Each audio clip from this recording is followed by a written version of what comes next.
बिस्मिल्लाहिर्रहमानिर्रहीम अस्सलाम वालेकुम। आप देख रहे हैं तो एचएससी होम यूट्यूब चैनल। मैं हूं आपका safety mentor safety trainer Afzal Hanif. आज की इस वीडियो में हम सऊदी अरामको के लाइफ सेविंग रूल के बारे में पढ़ेंगे। सऊदी अरामको के लाइफ सेविंग रूल कितने हैं और ये क्यों इम्पोर्टेंट हैं, किन लोगों को फॉलो करने चाहिए और अगर वो लोग फॉलो नहीं करते तो उनको क्या नुकसान है, और जो लोग प्रॉपर तरीके से फॉलो करते हैं उनको क्या फ़ायदा हो सकता है। तो इन लाइफ सेविंग रूल को गोल्डन रूल्स भी कहा जाता है। वर्ल्ड वाइड इनको गोल्डन रूल्स के नाम से भी जाना जाता है और लाइफ सेविंग रूल के नाम से भी जाना जाता है। तो सबसे पहले हम देखते हैं कि what are the life saving rules, के लाइफ सेविंग रूल एक्चुअल में क्या हैं। तो सऊदी अरामको हैज़ आइडेंटिफाइड 8 की safety rules to prevent fatal accidents. Past जितने भी फैटल एक्सीडेंट हो चुके हैं, जब उनको इन्वेस्टिगेट किया जाता है या किया गया है, तो उनमें जो रूट काजेज़ हैं या जो रीअकरेंस है, वो देखा गया है कि कुछ कॉमन पॉइंट्स उनमें हैं जो जिनकी वजह से, जिनकी नॉन कंप्लायंस की वजह से बार-बार फैटल एक्सीडेंट हो रहे हैं। तो फिर उन्होंने इन तमाम पॉइंट्स को मिलाकर लाइफ सेविंग रूल का नाम दे दिया कि अगर आप इन लाइफ सेविंग रूल को प्रॉपर तरीके से कंप्लायंस में लाते हैं, इम्प्लीमेंट करते हैं साइट के ऊपर, तो आप हर किस्म के इंसिडेंट, एक्सीडेंट से बच सकते हैं।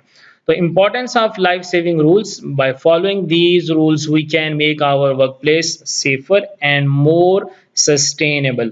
अगर हम इसको प्रॉपर तरीके से फॉलो करते हैं तो हम अपनी वर्क प्लेस को सेफ भी कर सकते हैं और सस्टेन भी कर सकते हैं। तो life saving rules applying to home, किन लोगों को लाइफ सेविंग रूल फॉलो करने चाहिए। तो एवरीवन एट वर्क प्लेस, हर बंदे को जो साइट के ऊपर है उसको लाइफ सेविंग रूल का की इम्प्लीमेंटेशन लाजमी करनी है। चाहे वो क्लाइंट है, कॉन्ट्रैक्टर है, सब कॉन्ट्रैक्टर है या कोई भी आपका विजिटर है, किसी तरह का भी कोई भी बंदा शामिल है, उसको साइट के ऊपर इन रूल्स को फॉलो ही करना है। तो कितने हैं ये रूल्स? अरामको के, सऊदी अरामको के लाइफ सेविंग रूल 8 हैं। वन बाय वन हम इन रूल्स को पढ़ेंगे कि सबसे पहले हमारा जो पहला रूल्स है वो है वर्क परमिट। वर्क परमिट क्या है? जो एक कॉमन स्लोगन है तमाम वर्क साइट के ऊपर कि नो परमिट नो वर्क। यानी अगर आपके पास एक्टिविटी का परमिट ही नहीं है तो आप कोई भी काम नहीं स्टार्ट कर सकते, चाहे वो माइनर है चाहे वो मेजर है। आपके पास अथॉरिटी नहीं है तो आप कोई भी काम नहीं कर सकते। तो पहला रूल है वर्क परमिट। वर्क परमिट कितने टाइप के होते हैं? अरामको में वर्क परमिट 4 किस्म के होते हैं। सबसे पहले है hard work permit, cold work permit, फिर नंबर 3 है equipment opening line break permit EOLB, and fourth number है कन्फाइंड स्पेस परमिट। अब हार्ड वर्क परमिट क्या होता है? जिसमें इग्निशन सोर्स होता है। कोल्ड वर्क परमिट क्या होता है? जिसमें इग्निशन सोर्स इन्वॉल्व नहीं होता। इक्विपमेंट ओपनिंग लाइन ब्रेक का क्या मतलब होता है कि जब भी आप किसी वेसल, कन्फाइंड स्पेस, कॉलम वगैरह या किसी भी लाइव लाइन के ऊपर स्पेशली आप काम करते हैं तो वहाँ पे आपको EOLB परमिट लेना पड़ता है।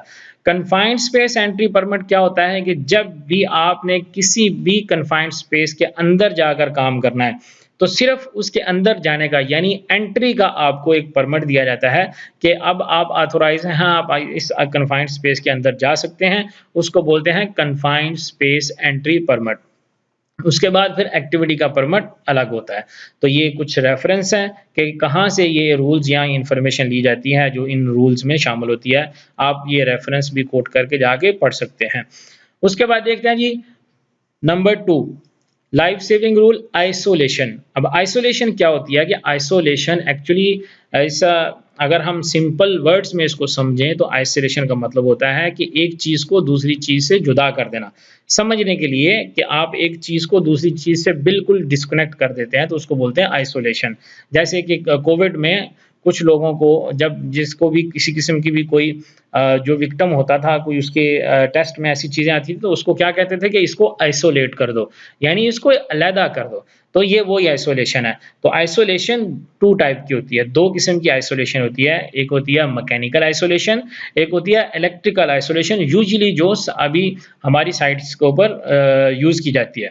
तो आइसोलेशन का एक प्रॉपर प्रोसीजर है जिसको आपने प्रॉपर तरीके से फॉलो करना है। अगर आप उसको प्रॉपर तरीके से फॉलो नहीं करते, यानी कि उसमें कोई भी किसी किस्म की भी एनर्जी होती है, अगर आप मैकेनिकल की आइसोलेशन कर रहे हैं, तो आपको प्रॉपर तरीके से ब्लाइंड करना है ताकि कोई भी किसी किस्म का भी रिलीज़ या रेजिडुअल मटेरियल जो है, वो किसी को भी हार्म ना कर सके, किसी को भी इंजर ना कर सके, किसी को भी विक्टिम ना बना सके।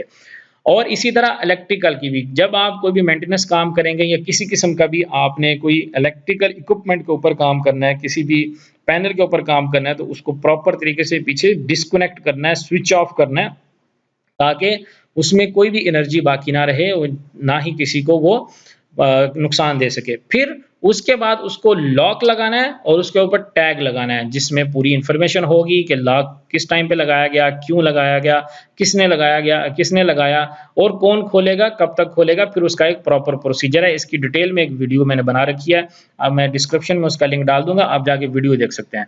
डिटेल में हम अगर इनको वन बाय वन पढ़ते रहेंगे तो वीडियो लंबी हो जाएगी। मैं सिर्फ सरसरी एक इंट्रोडक्शन देता जाऊंगा, फिर उसके बाद वीडियो को जल्दी से हम खत्म करेंगे। तो ये है आइसोलेशन रूल नंबर सेकंड, ये उसके रेफरेंस हैं कहाँ से ये सारी इंफॉर्मेशन ली जाती है। Rule number 3, life saving rule number 3 है जी कन्फाइंड स्पेस। कन्फाइंड स्पेस क्या चीज होती है कि an area that is large enough for an employee to enter and perform assigned work has a limited or restricted means for entry or exit। ये जितनी भी condition दी गई हैं ये सारी उसके ऊपर पूरी होनी चाहिए।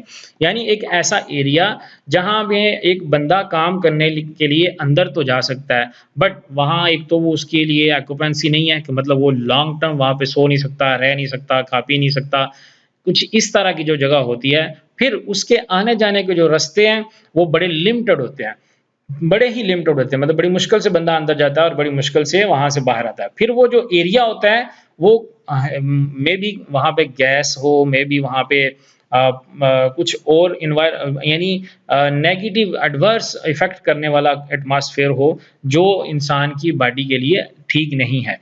तो सिंपली इसको समझने के लिए ये 4-5 पॉइंट है जो आपको याद रखने हैं कि कन्फाइंड स्पेस क्या होती है कि एक ऐसी जगह जहां पे का ऑक्यूपेंसी एक ह्यूमन ऑक्यूपेंसी नहीं हो सकती, उसके जो एक्सेस और इग्रेस होती है वो बड़ी लिमिटेड होती है, और उसके बाद वहां का एटमॉस्फेयर जो है वो इंसानी जिंदगी के लिए खतरे का बायस बन सकता है। तो ऐसी जगह को हम क्या कहते हैं, कन्फाइंड स्पेस। समझने के लिए आपको मैंने इतना सिंपल वर्ड्स में बयान किया। और ये इसका रूल नंबर 3 है, इसकी जो प्रॉपर इंफॉर्मेशन ली गई है उसके रेफरेंस ये हैं, आप जाके रेफरेंस भी देख सकते हैं। उसके बाद रूल्स नंबर 4, अब rules number life saving rule number 4 क्या है जी, fall protection. Fall protection usually हम अरामको की साइड के ऊपर सऊदी अरामको के रूल्स के मुताबिक 1.8 metre from the ground above the ground, यानी कि अगर 1.8 मीटर ऊपर आप काम करते हैं फिर वहां पे आपको फॉल प्रोटेक्शन लगानी पड़ती है, यानी कि प्रॉपर सेफ्टी हार्नेस लगानी पड़ती है। A fall from height can be fatal और काज सीरियस इंजरीज, यानी अगर बंदा हाइट से गिरे तो वो बहुत खतरनाक हद तक जख्मी भी हो सकता है और उसकी डेथ भी हो सकती है। Hazards are evident when conducting work at heights on equipment, जो वहाँ के हैजर्ड्स हैं वो वाजिया हैं। कौन कौन से हैं, लेडर है, स्कैफोल्ड है, वर्क प्लेटफॉर्म्स यानी और भी कोई दूसरे वर्क प्लेटफॉर्म्स हैं, रूफ हैं, और या कोई भी top of the tanker truck वगैरह, ये सब क्या है, ये हैजर्ड बन सकते हैं। यहाँ से बंदा गिर सकता है और गिरेगा तो उसके लिए या तो खतरनाक हद तक इंजरी होगी या फिर वो उसको मौत भी हो सकती है।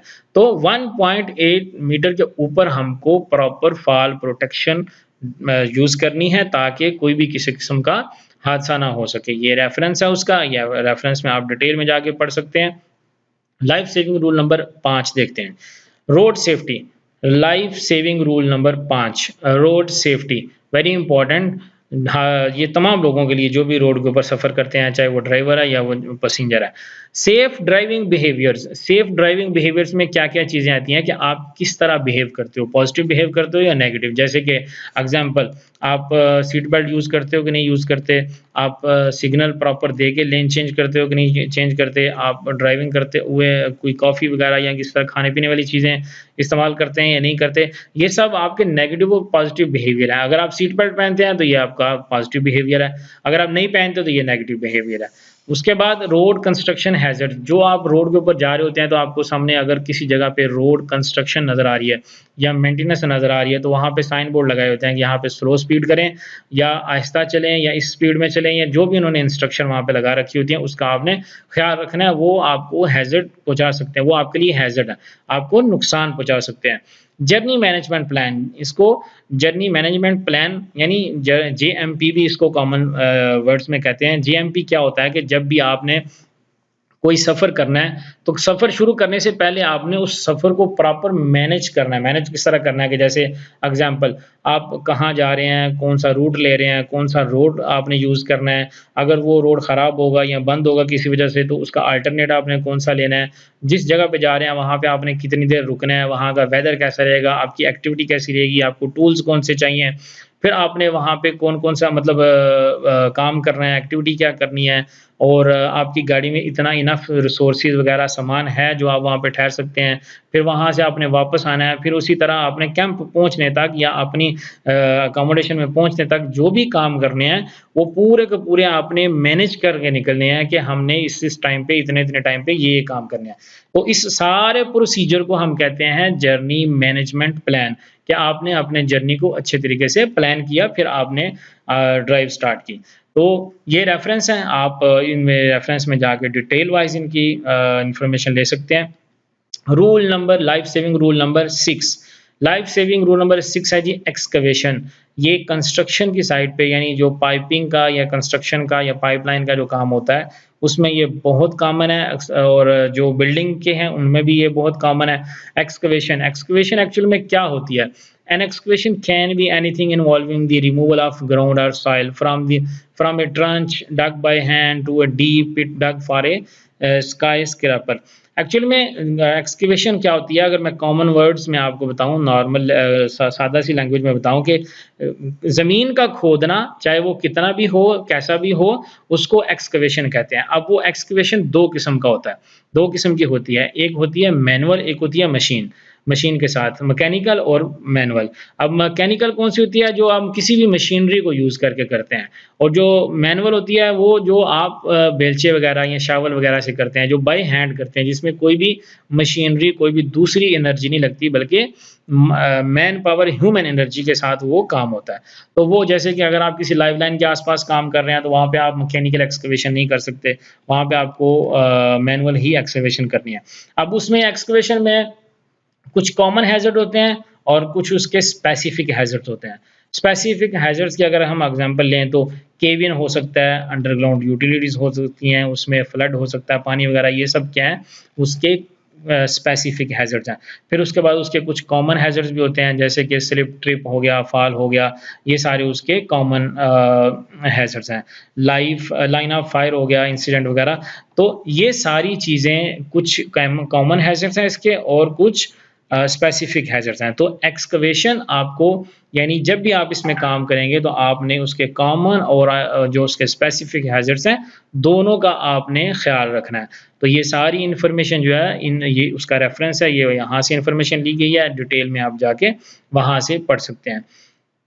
इसकी मैंने सेपरेट वीडियोज़ भी बना रखी हैं, आपको डिस्क्रिप्शन में उसका लिंक दिया जाएगा, आप वहाँ से जाके देख सकते हैं। Rule number 7, personal protective equipment. अब पर्सनल प्रोटेक्टिव इक्विपमेंट कहाँ पे यूज़ किए जाते हैं? सबसे पहले ये है क्या चीज़? पर्सनल प्रोटेक्टिव इक्विपमेंट मतलब जो आपको पर्सनली प्रोटेक्ट करते हैं। जैसे कि आपका हेलमेट हो गया, आपके ग्लव्स हो गए, आपकी एफआरसी हो गई, आपके शूज़ हो गए, स्टील टो शूज़ जो होते हैं वो हो गए। तो ये ग्लासेस, यानी कि सेफ्टी ग्लासेस हो गए, ये सब क्या है? आपकी प्रोटेक्शन है, पर्सनल प्रोटेक्शन है ये। तो इनको पर्सनल प्रोटेक्टिव इक्विपमेंट कहते हैं। कि हायरार्की ऑफ कंट्रोल, आपको पता है कि जब एलिमिनेशन, सब्स्टिट्यूशन, इंजीनियरिंग कंट्रोल और एडमिनिस्ट्रेटिव कंट्रोल काम नहीं आते, ये एक पूरी हायरार्की है कि आपने एलिमिनेट करना है या सब्स्टिट्यूट करना है या इंजीनियरिंग कंट्रोल लगाना है, फिर आपने हैज़र्ड को कंट्रोल करने के लिए एडमिनिस्ट्रेटिव कंट्रोल लगाने हैं। तो जब ये चारों चीज़ें काम नहीं आती, तो फिर जो लास्ट लाइन ऑफ डिफेंस होती है वो यही होती है कि आपको अपनी पर्सनल प्रोटेक्शन ज़रूर करनी है, तो उस टाइम पे आपको पर्सनल प्रोटेक्टिव इक्विपमेंट काम आते हैं। और इनकी इम्पोर्टेंस भी यही है कि ये आपको हर तरह के हैज़र्ड से उतना प्रोटेक्ट कर सकते हैं कि जितनी इनकी कैपेसिटी होती है। अब ये डिपेंड करता है कि आपने जॉब की नेचर के हिसाब से कौन से पर्सनल प्रोटेक्टिव इक्विपमेंट यूज़ करने हैं। जैसे कि अगर आप इलेक्ट्रिकल का काम कर रहे हैं, तो आपने नॉन कंडक्टर या कंडक्टर, ये आपने ग्लव्स वगैरह ये सारी चीज़ें देख के यूज़ करनी है। जैसे आप H2S में काम कर रहे हैं, तो आपने SCBA यूज़ करना है। तो ये सब चीज़ें, ये क्या है, सब पर्सनल प्रोटेक्टिव इक्विपमेंट जो आपको हैज़र्ड से बचाते हैं, जहाँ पे हायरार्की ऑफ कंट्रोल के जो पहले 4 कंट्रोल हैं, वो काम नहीं करते। तो ये सारी इन्फॉर्मेशन है, रेफ़रेंस है जहाँ से ये इन्फॉर्मेशन ली गई है, आप वहाँ से जाके डिटेल में पढ़ सकते हैं। Life saving rule number 8। अब life saving rule number 8 very important, और इसको हम डिटेल में इसकी वीडियो बना रखी है, वो डिस्क्रिप्शन में आपको लिंक मिल जाएगा, आप वहाँ से जाके ये देख सकते हैं। अब लाइफ सेविंग रूल नंबर 8 क्या है जी? Danger zone. इसको हम लाइन ऑफ फायर भी कहते हैं, लेकिन यहाँ पे डेंजर ज़ोन अरामको में इसका नाम दिया गया है। इसमें कुछ और भी चीज़ें शामिल हो जाती हैं। अब डेंजर ज़ोन्स क्या है? Danger zones protects against some of the most common hazard in oil and gas operation including line of fire, struck by, crush and pinch point. अब ये कुछ उन्होंने कॉमन इन्फॉर्मेशन दे रखी है कि ये चीज़ें जो हैं, ये आपको डेंजर ज़ोन में लेके आ सकती हैं। जैसे कंस्ट्रक्शन डेंजर ज़ोन क्या है? Heavy equipment. अगर आप हैवी इक्विपमेंट के आसपास काम करते हैं और उसका आप ख्याल नहीं रखते, हैवी इक्विपमेंट आपको हिट कर सकता है, आप उसके नीचे आ सकते हैं, तो आप क्या हैं? आप उसके डेंजर ज़ोन में हैं। प्रेशराइज्ड लाइन मतलब अगर आप कोई ऐसा काम हो रहा है जहाँ पे एग्जांपल के हाइड्रो टेस्ट वगैरह हो रहे हैं, प्रेशर दिया जा रहा है, कंप्रेसर चल रहे हैं, तो आप ऐसी जगह पे खड़े होंगे जो आपको प्रेशर रिलीज़ होने की वजह से आपको इंजर कर सकता है, आपको डैमेज कर सकता है, तो वो आप क्या होंगे? डेंजर ज़ोन में खड़े होंगे। उसके बाद ओवरहेड वर्क, यानी अगर आप लिफ्टिंग कोई ऑपरेशन हो रहा है, तो आप सस्पेंडेड लोड के नीचे आ जाते हैं, या वर्क एट हाइट हो रहा है, तो आप उसके नीचे से गुज़रते हैं, तो वहाँ ऊपर से कोई भी चीज़ गिरेगी, तो वो आप कहाँ हैं? आप डेंजर ज़ोन में हैं। तो ये बहुत डिटेल टॉपिक है, बहुत समझने वाला टॉपिक है और बहुत ज़्यादा इम्पोर्टेंट टॉपिक है। इसके ऊपर एक अलग से वीडियो है, आप लिंक में जाके वो वीडियो भी देख सकते हैं। तो ये थे अरामको के 8 लाइफ सेविंग रूल। अगर हम इन रूल्स को प्रॉपर तरीके से फॉलो करते हैं, तो हम अपनी वर्क प्लेस को सेफ कर सकते हैं। हम अपनी वर्क प्लेस पे जितने भी लोग हैं, जितने भी इक्विपमेंट हैं, जितने भी रिसोर्सेज हैं, जितने भी फैसिलिटीज़ हैं, उनको एक्सीडेंट, इंसिडेंट से बचा सकते हैं। और अगर हम फॉलो नहीं करेंगे, तो फिर कोई ना कोई फैटेलिटी या फैटल एक्सीडेंट हो सकता है, जिसमें हम सब लोगों में से कोई भी किसी का भी नुकसान हो सकता है। मैं उम्मीद करता हूँ आप इसको, इन रूल्स को फॉलो भी करेंगे और इस वीडियो को दूसरों तक शेयर भी करेंगे, ताकि सबका फ़ायदा हो सके। मिलते हैं एक नई वीडियो में। अल्लाह हाफ़िज़।